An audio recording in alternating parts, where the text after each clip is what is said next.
So at the leg lab, I believe most of the robots didn't have knees. How do you figure out what is the right number of actuators? What are the joints to have? What do you need to have? We humans have knees and all kinds of interesting stuff on the feet. The toe is an important part, I guess, for humans, or maybe it's not. I injured my toe recently, and it made running very unpleasant. Mm-hmm. So that seems to be kind of important. Mm-hmm. So how do you figure out for efficiency, for function, for aesthetics, how many joints to have, how many actuators to have? Well, it's always a balance between wanting to get where you really want to get and what's practical to do based on your resources or what you know and all that. So, I mean, the whole idea of the pogo stick was to do a simplification. Obviously, it didn't look like a human.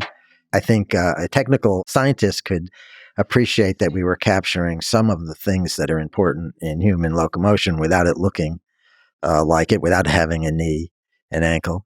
I'll tell you the first sketch that Ben Brown made when we were talking about building this thing was a very complicated thing with zillions of springs, lots of joints. It looked like much more like a kangaroo or an ostrich or something like that. Things we were paying a lot of attention to at the time.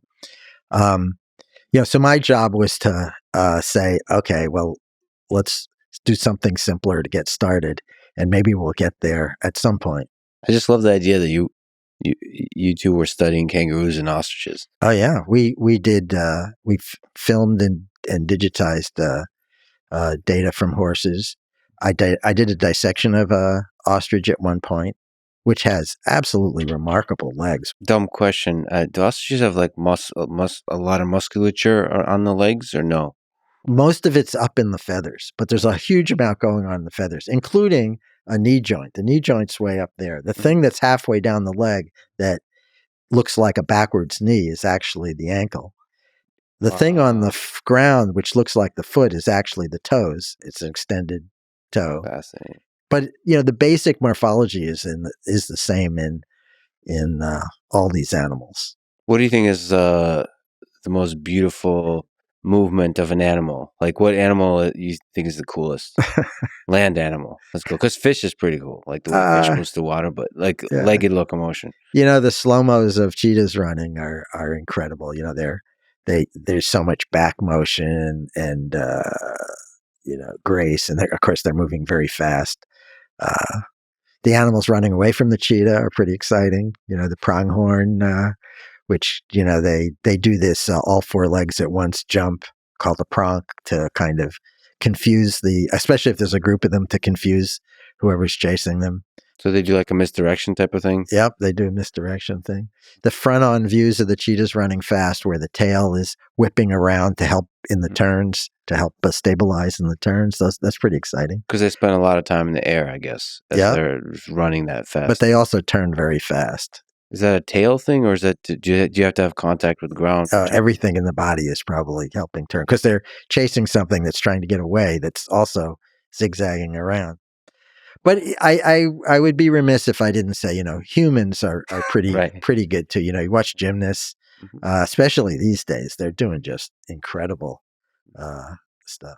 Well, like especially like Olympic level gymnasts.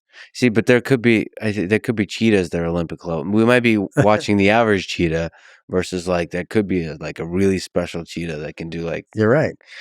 When did the knees first come into play in you building legged robots? In Big Dog. Big Dog. Yeah, Big Dog came first, and then Little Dog was later. And there's a big compromise there. Human knees have multiple muscles, and you could argue that there's, it's a technical thing about negative work. When you're contracting a joint, but you're pushing out, that's negative work. Mm-hmm. And if you don't have a place to store that, it can be very expensive to do negative work. And in Big Dog, there was no place to store negative work in the knees. But Big Dog also had pogo stick springs down below. So part of the action was to comply in a bouncing motion. Later on in Spot, we took that out. And as we got further and further away from the leg lab, we had more energy-driven controls. Is there something to be said about like knees that go forward versus backward? Sure. There's this idea called passive dynamics, which says that although you can use computers and actuators to make a motion, a mechanical system can make a motion just by itself if it gets stimulated the right way. Uh, so Tad McGeer I think in the mid '80s, maybe it was in the late '80s, started to work on that, and he made this legged system that could walk down an inclined plane where the legs folded and unfolded and swung forward, do the whole walking motion, where there was no computer. There were some adjustments to the mechanics so that there were dampers and springs in some places that helped the mechanical action happen. It was essentially a mechanical computer. And the interesting idea there is that it's not all about the brain dictating to the body what the body should do. The body is a participant in the motion. So a great design for a robot has a mechanical component where the movement is efficient even without a brain. Yes. How do you design that? I think that these days most robots aren't doing that. Most robots are basically using the computer to govern the motion. Now the brain though is taking into account what the mechanical thing can do and how it's going to behave. Otherwise, it would have to really forcefully move everything around all the time, which probably some solutions do, but I think you end up with a more efficient and more graceful thing if you're taking into account what the machine wants to do.